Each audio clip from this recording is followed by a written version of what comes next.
I'm John Hanna for CityTV.net here in New York City, and we have Lawrence Vincent joining us from the very nice Beverly Hills, California. Thanks for joining us, sir. Yeah, good morning, John. All right. So, Beverly Hills. Well, let's start with that first. That's a pretty nice address there. So, tell me about the people there. I mean, how are they shopping right now? You see a lot of people shopping, or how's the situation out there?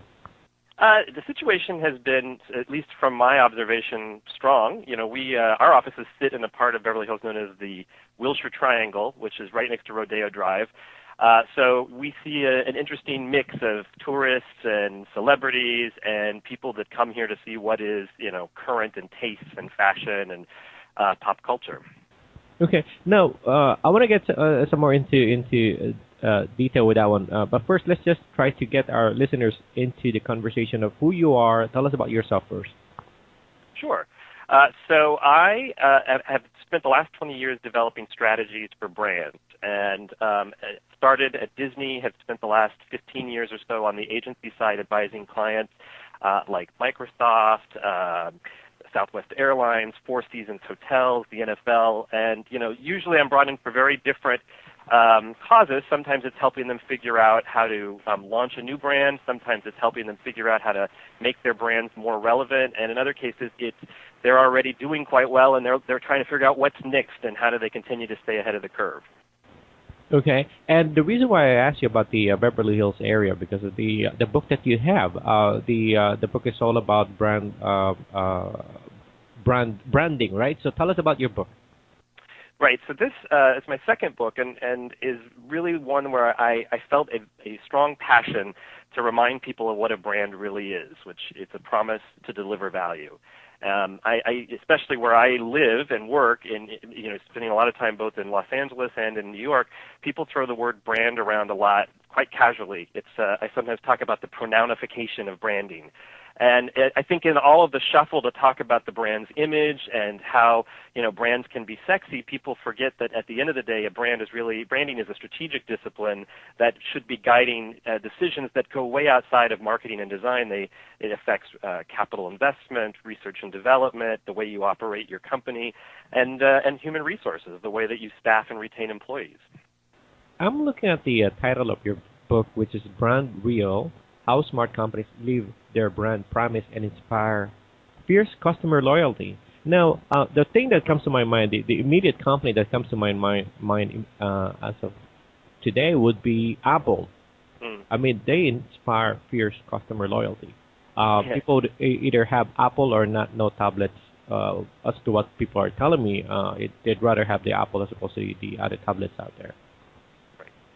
So what are your thoughts about those kind of, how did Apple inject that kind of customer loyalty?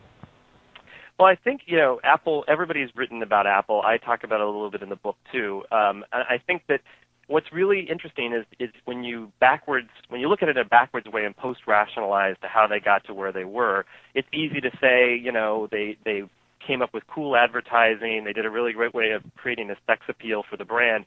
But that's too simplistic. I think Apple is a real brand. It's one of the most valuable brands in the world because they made really tough choices. They didn't try to be everything for everybody. They've got to that way through a long history of really staying true to the purpose of why the brand exists in the first place. And if we go back and look to when Steve Jobs first came back to the company in, I think it was 1998, 97, some of the things that he was talking about doing, people thought were crazy and had less than 3% market share. It was a company that many people thought wasn't going to stick around.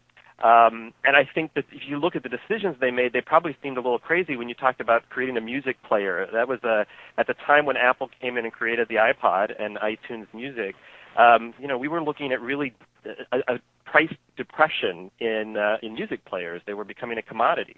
And Apple believed that was the road to making their brand more relevant with consumers and for really delivering on their promise.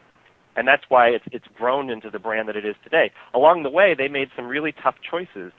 We think about the great customer service, but I talk about this in the book. If you look at some of the early models of Apple products, they didn't do everything great. I mean, the first MacBooks had deplorable battery life. If you were on a 5-hour flight from LA to New York, you might, if you were lucky, be able to squeeze 2 hours out of that computer. It still took off. It did other things really well with the ease of use and the beauty of its design. But and people were willing to trade off that battery life because of what it did to its strengths. I think great brands know that they can't be everything to everybody, and they're going to have to make those sacrifices if they really want to get ahead. Where can people find you and buy the book? So the book is on sale now at probably all your favorite booksellers and online. And best way to follow me is I'm on Twitter. You can find me at lvincent. I also keep a blog at lawrencevincent.com. And then I am currently heading up a new practice at United Talent Agency in Beverly Hills. It's called the Brand Studio, where we work with specifically focused on brands that I call narrative brands. That is usually those that are connected to lifestyles, causes, and to distinctive cultures.